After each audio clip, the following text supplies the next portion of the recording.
أعوذ بالله من الشيطان الرجيم. بسم الله الرحمن الرحيم. إن الحمد لله نحمده ونستعينه ونستغفره ونعوذ بالله من شرور أنفسنا وسيئات أعمالنا.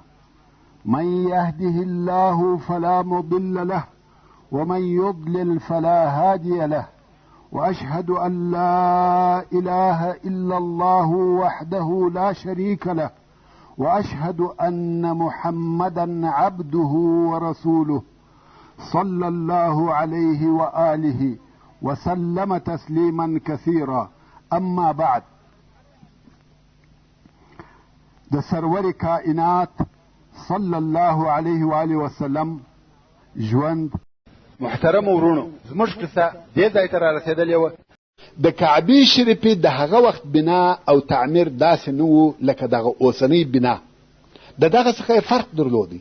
هغه دا چې دغه حجر اسماعیل، دغه ګول او ګردی ځای چې د کعبې شریفې و بغل ته دیوال پر راګرځېدلی دی او حطیم هم ورته ویل کیږي، دا هم په کعبه شریفه کې داخل و. ټوله یوه خونه وه. او بل کعبې شریفې دوې دروازې درلودې چې یوه یې دغه اوسنۍ دروازه وه او یوه بله دروازه یې د دغې دروازې پر برابري په هغه مقابل طرف کې وه او دواړې دروازې یې کښته پر مځکه وې او خلاصې به وې.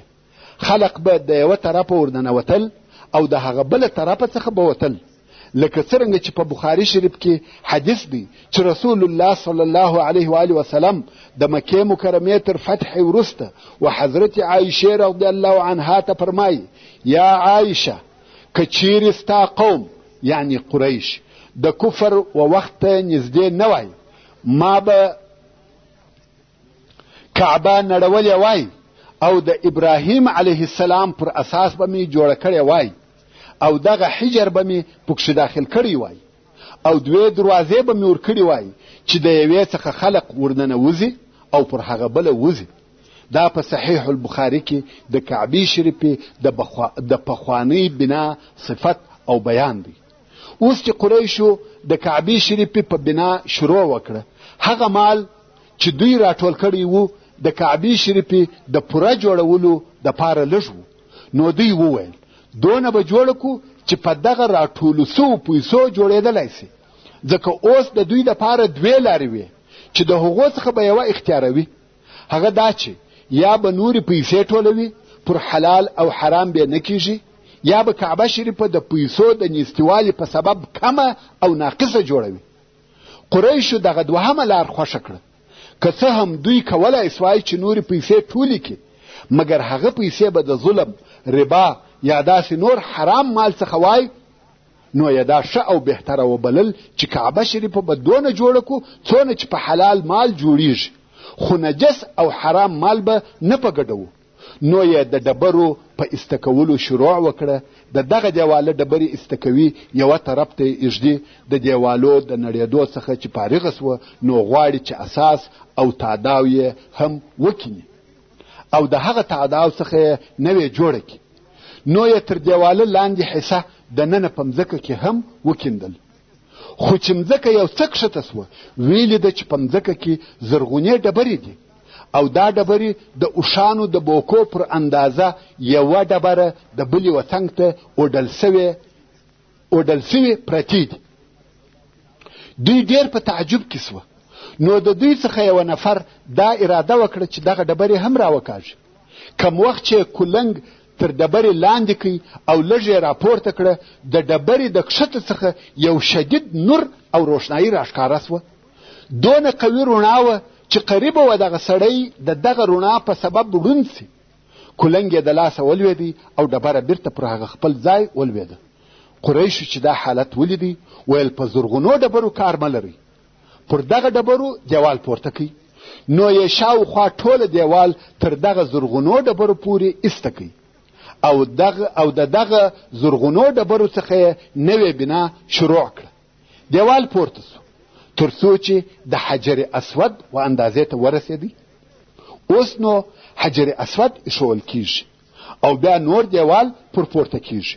خو د قریشو هر مشر غواړي چې حجر اسود دی پر دغه خپل ځای کښېږدي او حجر اسود خو در معلوم دی چې هغه مشرفه او مبارکه ډبره ده چې د کعبې شریفې په بنا کې کار سوې ده، بلکې د مځکې پر مخ هغه مشرف ترینه ډبره ده.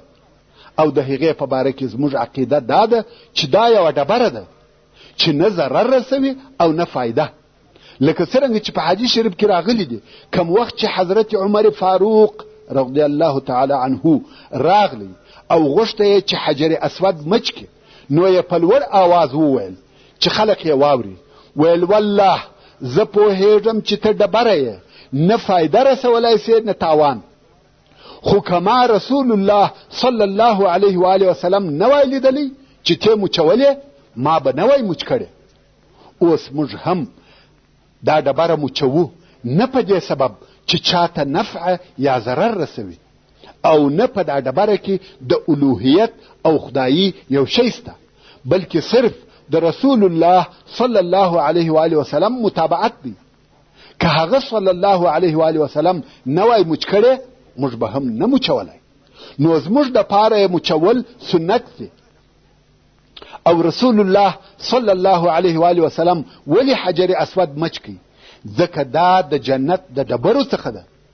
دا خو مو مخکې وویل چې حجر اسود د جنت څخه راوړل سوی دی، د مځکې د ډبرو څخه نه دی. د حجر اسود قصه اوږده ده، موږ یې مخکې هم یو څه بیان درته کړی دی چې ابراهیم علیه السلام خپل زوی اسماعیل علیه السلام ولېږي چې د دغه کونج دپاره یوه مناسبه ډبره پیدا کړي، او هغه ولاړی وګرځېدی خو ډبره یې نه کړه پیدا. چې بیرته راغی د پلار سره یې دغه ډبره پرته وه، ویل دا دې د کومه کړه؟ ویل دا د الله جل جلاله د طرفه راته راغله. او په یوه روایت کې ویل کیږي چې حجر اسود په اول کې سپینه ډبره وه، مګر په وروسته کې د انسانانو د ګناهو په سبب توره سوه. او د حجر اسود په تاریخ او قصه کې دا هم راغلی دي چې په مسلمانانو کې د قرامطه په نامه سره یوه ډله پیدا سوه چې د اسلام څخه منحرف او اوښتې وه، او دې ډلې د حجاز پر منطقه قدرت او تسلط پیدا کړي. دا چې دوی د اسلام څخه ډېر منحرف وه، نو دوی قصد وکړي چې یوه بله کعبه جوړه کړي، او رښتیا یې هم په حجر کې یوه بله بنا او خونه جوړه کړه چې اوس دغه حجر د احسا په نامه سره یادیږي، او څوک وایي بحرین دی. او د دې دپاره چې خلق د حج او زیارت دپاره دغه د دوی کعبې ته ورسي، نو یې دغه حجر اسود د کعبې شریفې څخه وکښي او نقل یې کوي د هغه خپلې کعبې په بنا کې یې کښېښاوه. او دغه حجر اسود د قرامطو په کعبه شریفه کې 80 کاله پاته سو، بل روایت وایي 20 کاله پاته سو، تر څو چې بیرته په واقعي مسلمانانو کې طاقت او قوت پیدا سو او حجر اسود یې بیرته د هغه ځای څخه را نقل کړي. مګر د قرامطه ډلې مات او ټوټه ټوټه کړي وو، نو که چا حجر اسود لیدلی وي په هغه کې یوه ټوټه اصلي حجر اسود دی، او نور په خپله حجر اسود نه دی، بلکې د عقیق د ډبرې اوړه دي چې د حجر اسود هغه کوچني ټوټې یې راټولې کړي دي او دغه د عقیقو په اوړو کې یې سره جمع کړي دي د پاره د دې چې سره یو ځای سي. خو واقعي حجر اسود فقط هغه یو تور داغ دی چې په دغه ځای کې معلومیږي. دا کار چې حجر اسود یې مات کړي د هغه قرامطه لعنت الله علیهم په واسطه وسو. بیرته قصې ته راځم. نو کم وخت چې قریش د کعبې شریفې په جوړولو کې د حجر اسود وځای ته ورسېده، اوس نو د قریشو د مشرانو څخه هر یو غواړي چې دی دغه ډبره پر هغه خپل ځای کښېږدي او دا شرف یې په نصیب سي. ځکه د حجر اسود ایښول داسې شرف دی چې په ټول ژوند کې د یو وار دپاره و دوی ته حاصلیږي.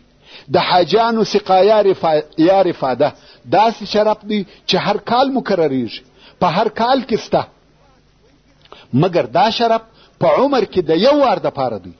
نو د قریشو هر شاخ غواړي چې دغه شرف د دوی نصیب سي، نه غواړي چې هغه بل شاخ یې کښېږدي. نو خود د قریشو په شاخو کې د حجر اسود پر ایښولو مقابله او نزاع شروع سوه. د عبدالدار اولاده چې د کعبې شریفې د حجابې یا پوښولو مسؤل و هغو وویل چې د کعبې شریفې حجابه یا پوښول زموږ وظیفه ده، نو حجر اسود هم په والله که بې له موږه بل څوک کښېږدي. نو یې د دغه قسم د تایید او تاکید دپاره د وینو څخه ډک یو لوښی راوړي او لاسونه یې په دغه وینو ولړل او بیا یې قسم وکړي چې حجر اسود به بې له موږ څخه بل څوک کښېنږدي مګر زموږ د وینو په تویولو سره، یعنې زموږ بې مرګه یې بل څوک نسي ایښولی. بني مخزوم چې دا حال ولیدی هغو هم د وینو ډک لوښی راوړي او لاسونه یې په ولړل او عینا دغه قسم یې یاد کړي. بني عدي ابن کعب چې د حضرت عمر فاروق رضی الله تعالی عنه قوم دی هغو هم د وینو لوښی راوړي او عینا دغه قسم یې یاد کړي.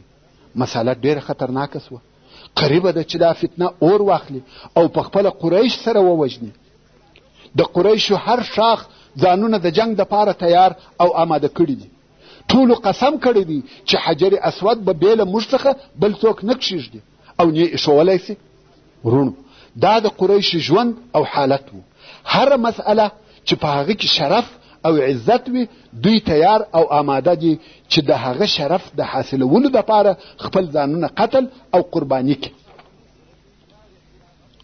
کم وخت چې نورو خلقو د پیسو دپاره، د ښځو دپاره، د دینار او درهم دپاره جنګونه کول، خو د قریشو جنگ پر شرف او عزت و.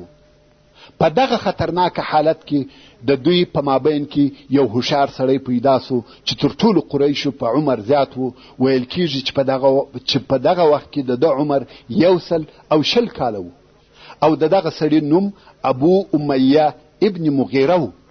نو ابو امیه ویل ای قومه پر چی خپل ځانونه بربادوي؟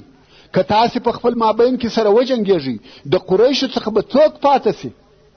تاسې د مکې سرداران یاست، که تاسې مړه سئ مکه به څوک اداره کوي؟ نو به د مکې د ادارې دپاره د باندې څخه خلق راځي. خلقو هم د ده خبره قبوله کړه او وعده یې وکړه چې د درېیم په فیصله به قناعت کوو.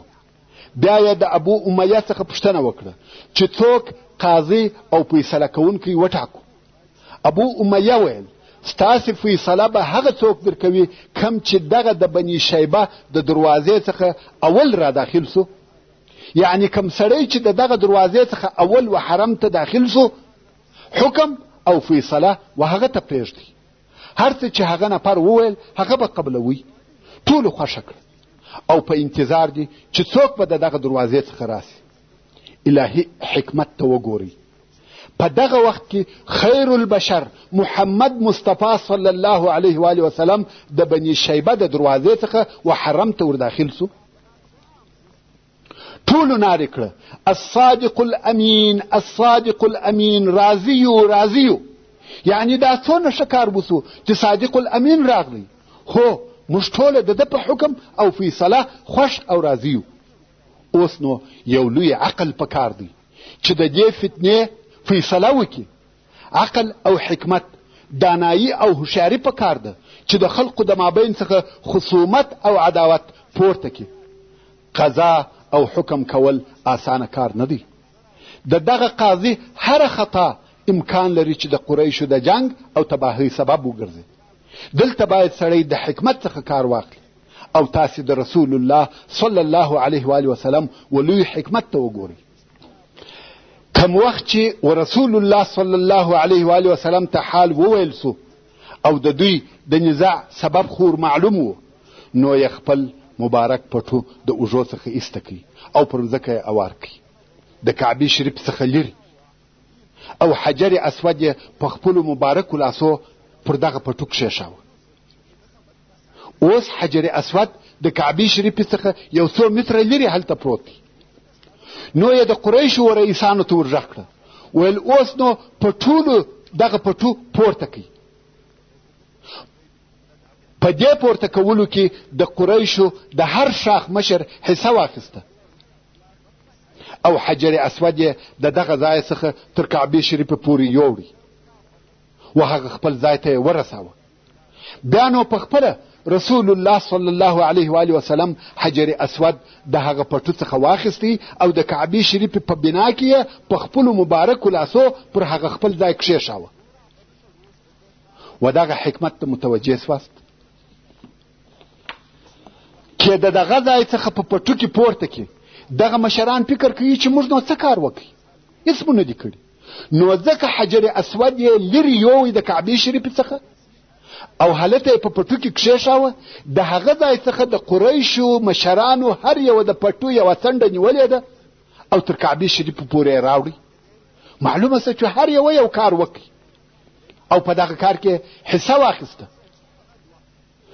نو دلته چې راورسېدی دوی پټو پورته نیولی دی، رسول الله صلی الله علیه و آله وسلم حجر اسود واخیستی پر هغه خپل ځای کښېښاوه. نو هغه نفر چې حجر اسود یې پر دغه ځای کښېښاوه هغه محمد مصطفی صلی الله علیه و آله وسلم و. نو د ده علیه الصلاة وسلام په حکمت سره هغه د اور لګېدو پولیته ایسته سوه او قریش د قتل او قتال څخه وساتل سوه. دا هغه مهمه واقعه وه چې د محمد صلی الله علیه و آله وسلم په ژوند کې تر واده وروسته او تر بعثت د مخه پیښه سوې ده، چې په دغه وختو کې د رسول الله صلی الله علیه و آله وسلم عمر 15 کاله و. نور نو رسول الله صلی الله علیه و آله وسلم په عادي ډول سره ژوند کاوه او کومه خاصه واقعه نه ده پیښه سوې. ورونو ستاسې د معلوماتو د زیاتوالي دپاره به د کعبې شریفې د بنا او جوړېدو یو څه تاریخ درته بیان سي. هغه دا چې کعبه شریفه په ټول تاریخ او زمانه کې په یقیني ډول سره فقط 4 واره جوړه سوې ده او تر دغه 4 واره په د مخه جوړېدو کې د علمای کرامو شک او اختلاف سته. هو هلته داسې روایتونه سته چې وایي کعبه شریفه 10 واره جوړه سوې ده، خو اوس تاسې و دغه بحث ته غوږ ونیسئ.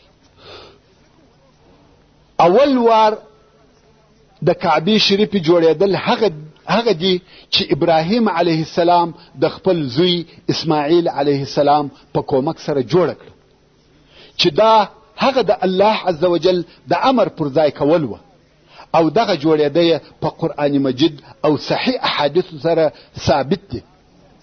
الله عز وجل د سورة البقره په 128 نمبر آیات کې فرمایي: وَإِذْ يَرْفَعُ إِبْرَاهِيمُ الْقَوَاعِدَ مِنَ الْبَيْتِ وَإِسْمَاعِيلُ رَبَّنَا تَقَبَّلْ مِنَّا إِنَّكَ أَنْتَ السَّمِيعُ الْعَلِيمُ.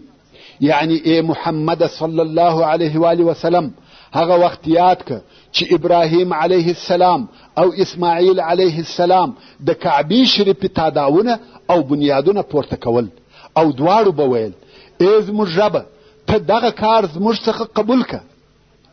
بېشکه چې هم ته یې ښه اورېدونکی او ښه پوهېدونکی، یعنی الهي ته دغه د کعبې شریفې جوړول زموږ څخه قبول که او ته د ټولو دعاوې اورې او د ټولو په نیتو پوهېږې.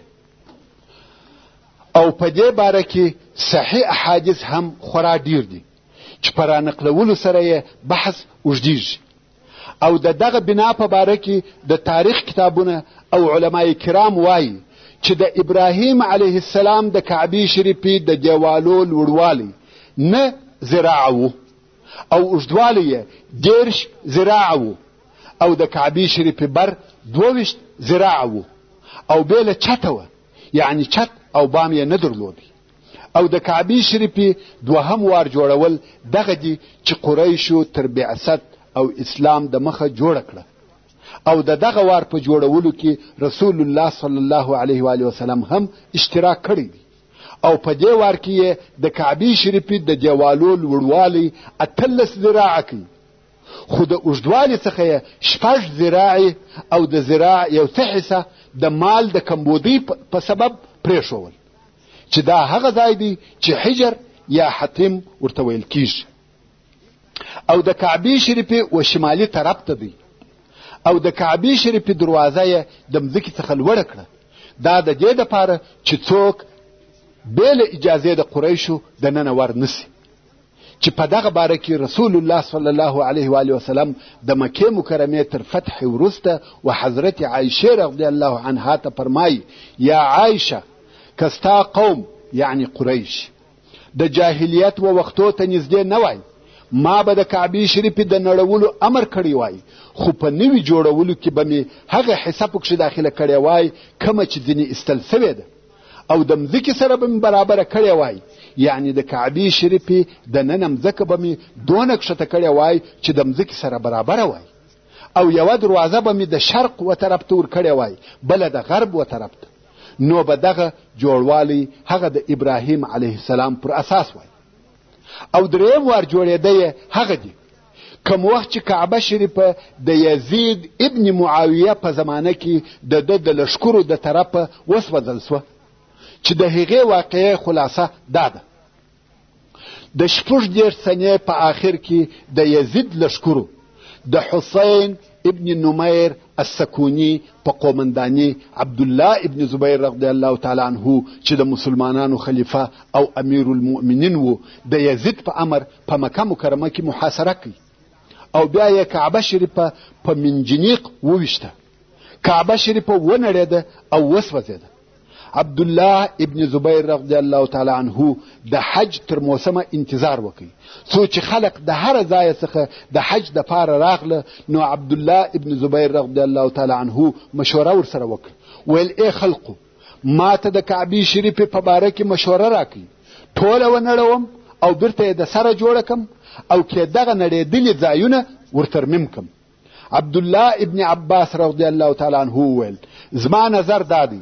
چې نړېدلي ځایونه یې په دغه خپلو ډبرو ورجوړ کړي او نوره کعبه شریفه پر خپل حال پرېږدي ځکه دا هغه کعبه ده چې خلق پر دې مسلمانان سوي دي او دا هغه ډبرې دي چې خلق پر هغو مسلمانان سوي دي یعنی هر څه دي پر خپل حال پاته وي فقط نړېدلي ځایونه یې ورجوړ کړي عبدالله ابن زبیر رضی الله تعالی عنه وویل که ستاسې څخه د هر چا کور نړېدلی او سوځېدلی وای تر هغو نه راضي کېدی چې کور یې بیرته د سره نه وای جوړ کړی نو د خپل رب د کور په باره کې څنګه فکر کوئ نو عبدالله ابن زبیر رضی الله تعالی عنه وویل زه د خپل رب څخه 3 ورځې استخاره کوم بیا پر هغه کار اقدام کوم یا هغه کار کوم چې خیر پکښې ووینم پس له 3 ورځو یې د کعبې شریفې په نړولو شروع وکړه تر څو تر مځکې یې ورسول او بیا یې شاوخوا پردې پر راوګرځولې